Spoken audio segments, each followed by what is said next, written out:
My name is Alex, and today I'm going to tell you about how to develop positioning through marketing research.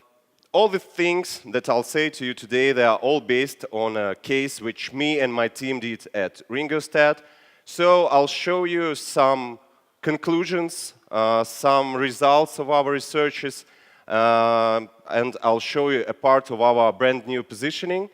But I've got to warn you that at the end of the presentation will come these guys, and they will erase your memory, because I cannot let you go out of here with the knowledge about some of our NDA information. Okay, that was just a small joke.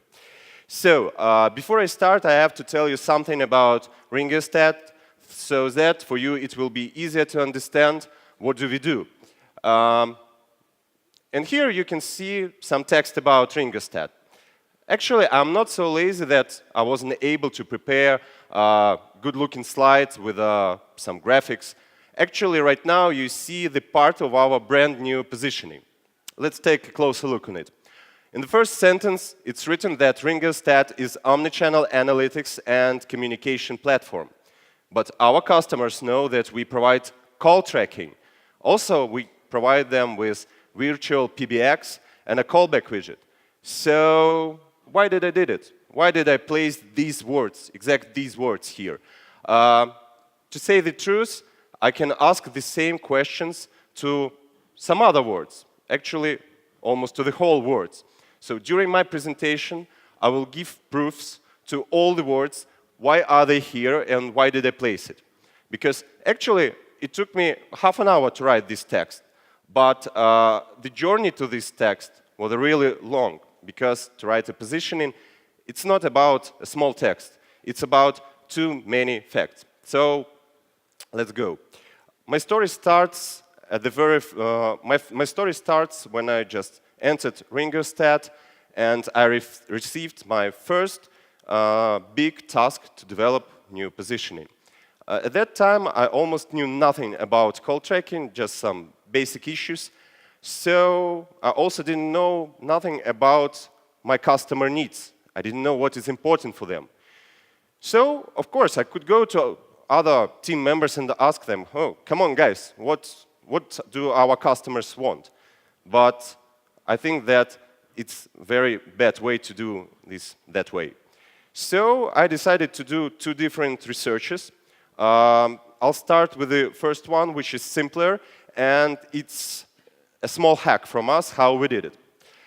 I did the analysis of user reviews. So I went on the websites like G2Crowd, Quora, I think you know all those websites. From there, I took reviews which were looking naturally. It means that they both had negative and positive feedback about any call tracking service. At the end, I've received 389 reviews, from which I've selected a little bit more than 2,000 of senses. What is a sense? A sense is some phrase about what is important for the customer in the call tracking service. So, as you understand, it's a really big amount of data, and we need to do some clusterization of it. I wish we had some intelligence to analyze it, but believe me, it's impossible. You have to do it manually. Here are two examples of senses. One is negative, one is positive. But for us, it really doesn't matter if it's negative or positive. If you look on them closer, we'll understand that they can say us more about one big abstract sense. It's easy to use. And these all senses describes what is easy to use the call tracking for users. So we grouped them in this way, and the whole procession of this clusterization was looking like this. Yeah, it was a really hardcore job. We've printed each sense on a piece of paper. Let me remind that there were more than 2,000 of these senses, and we did the clusterization. So now the most interesting part. What results did we receive? For our customers, the most important in the call tracking is how easy to use service. The second point is track the effectiveness of marketing. We received 30 big groups with a description about what is important. We did this research on the Western market. And now we go to the CIS market, and here we can go deeply. Just because we have the same language, for us it's easier to communicate with users. So we did in-depth interviews. Actually, we did 19 interviews with marketers, analysts, and integrators. All those guys had an experience of using the call tracking during the last 6 months, so it was a really fresh experience. Also, all of them had an experience of using more than 10 different services of the call tracking. So we gathered the experience about a lot of services. You can ask, why we did 19 interviews? Is it enough for analysis? While we did these interviews, of course, we recorded them and we made the transcription of them. So 19 interviews equals to 8.5 hours or 122 pages of customer experience about using the call tracking. So I think that you all will agree that that is more than enough information for analysis. What insights did we get? Of course, I won't show you the whole amount. I'll show you just some parts. The first one.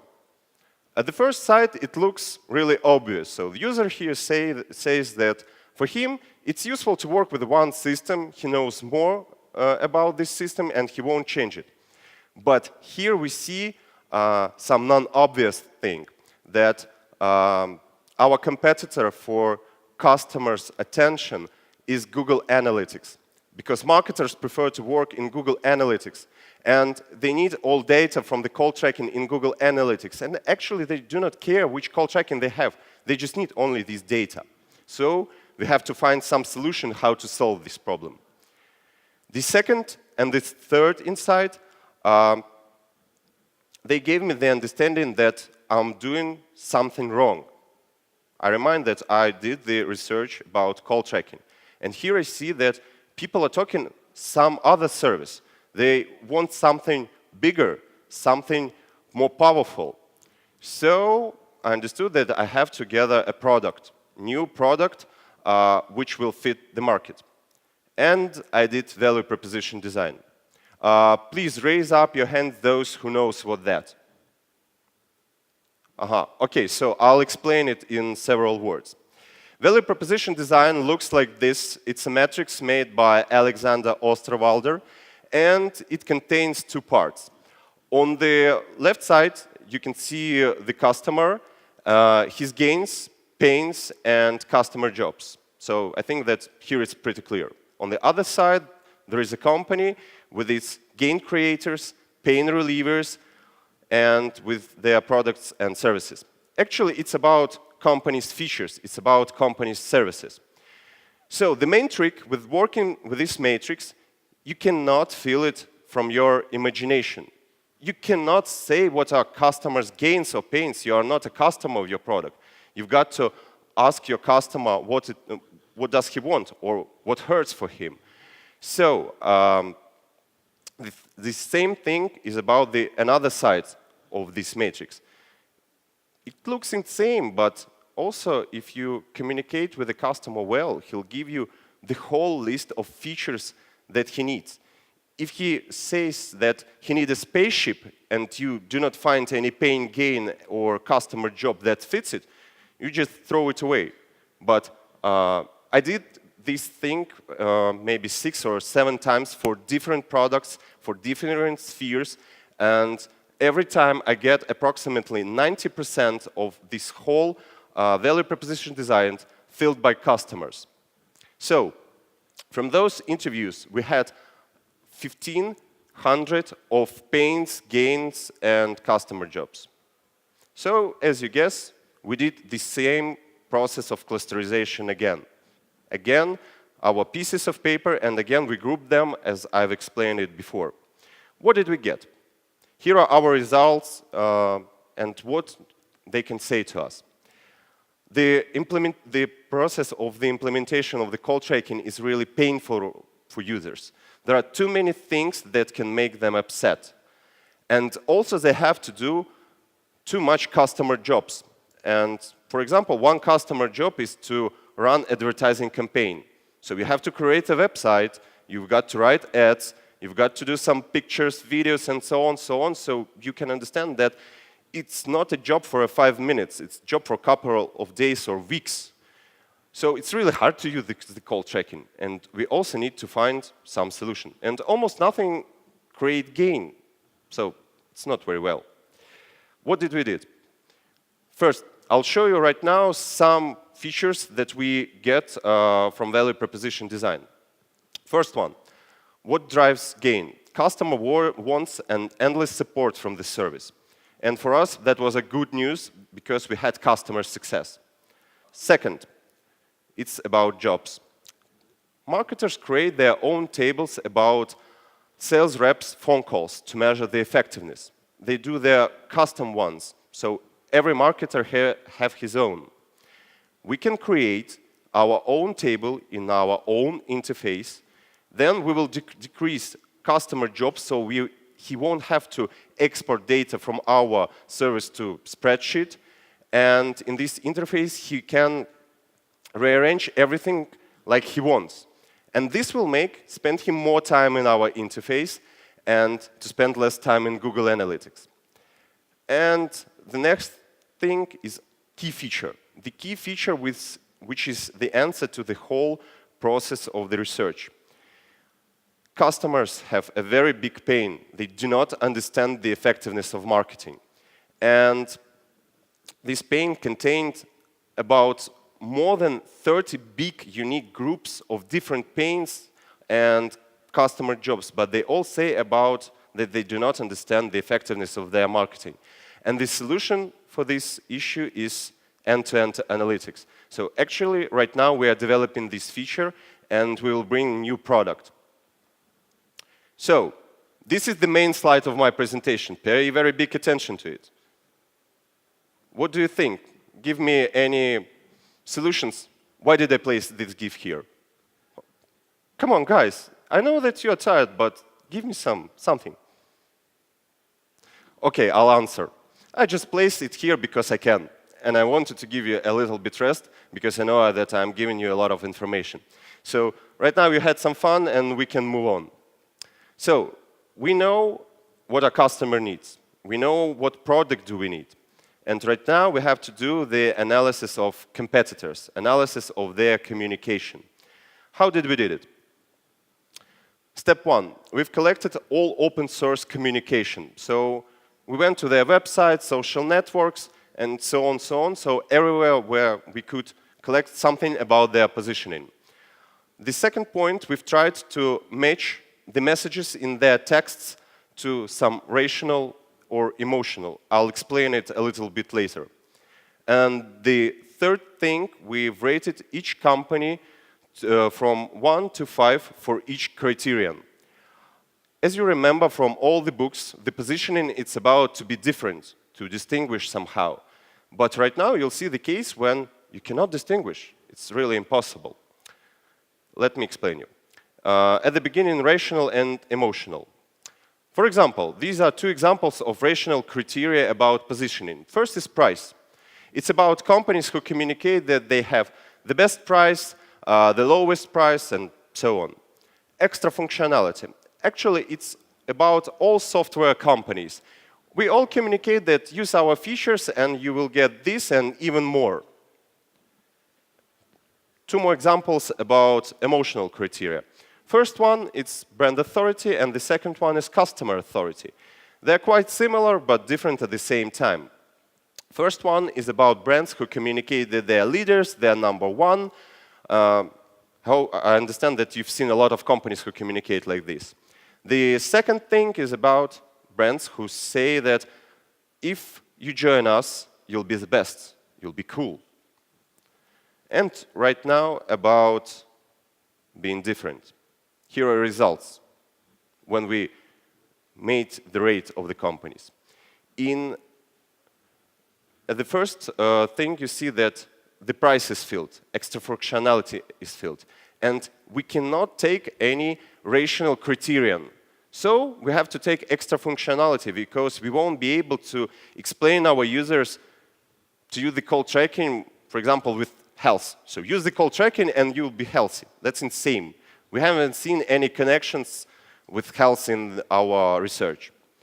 And in emotional criterion, we see good news. We have a spare niche of customer authority.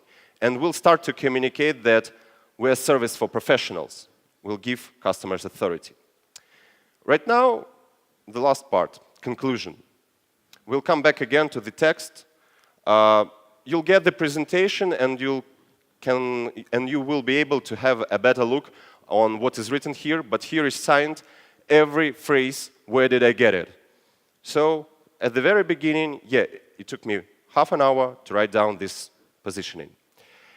If you think that all that big job was made just for this text, you're wrong. What else did I get? What benefits did I get? The first one, the knowledge of audience, customer profiles. Right now, we are working on our design. I gave these profiles to our UX engineer, and she knows everything about our customers. She has interviews. She knows what to do. And also, we've seen the insight about Google Analytics, and we do some things which connect our interface, visually I mean, with Google Analytics and how it looks like. The second thing, value proposition design. Of course, I have a product. I know how to communicate with this product. As David said today, I have voice of customer. I have phrases how to communicate. I know how users say what is call tracking and how do they describe it. But also, I did a benchmarking with all my competitors and gave this big table to our sales reps. So right now, they can explain why we are better than any competitor, not only with the positioning, but also with some technical issues. And they can say, like, this is feature which is very important. We made the research, so we give a lot of proofs. And because of this, we can raise the conversion rate. Also, when we think that we need some new feature to be implemented, we can look in this research and find out if it fits something. If it doesn't fit, we do not implement and we don't even start doing this feature. Because I understand that everyone knows the cost of one story point in your company, and you can understand how it's expensive to do even MVP of a feature. Third thing, customer journey. As you remember from value proposition design, you have all customer jobs. So you can just take them on a timeline, and here is your customer journey. On the customer journey, we've seen a lot of interesting points about content. We implemented it on our blog, and during this year, we grew up to 4 times. And the last thing, I have knowledge of competitors' communication. Because of that, we've changed our ads in paying ads, and we increased the amount of leads up to 50%. I think that's pretty good. Just changing ads. That was the last slide of my presentation, so right now it's time for your tricky questions. Thank you.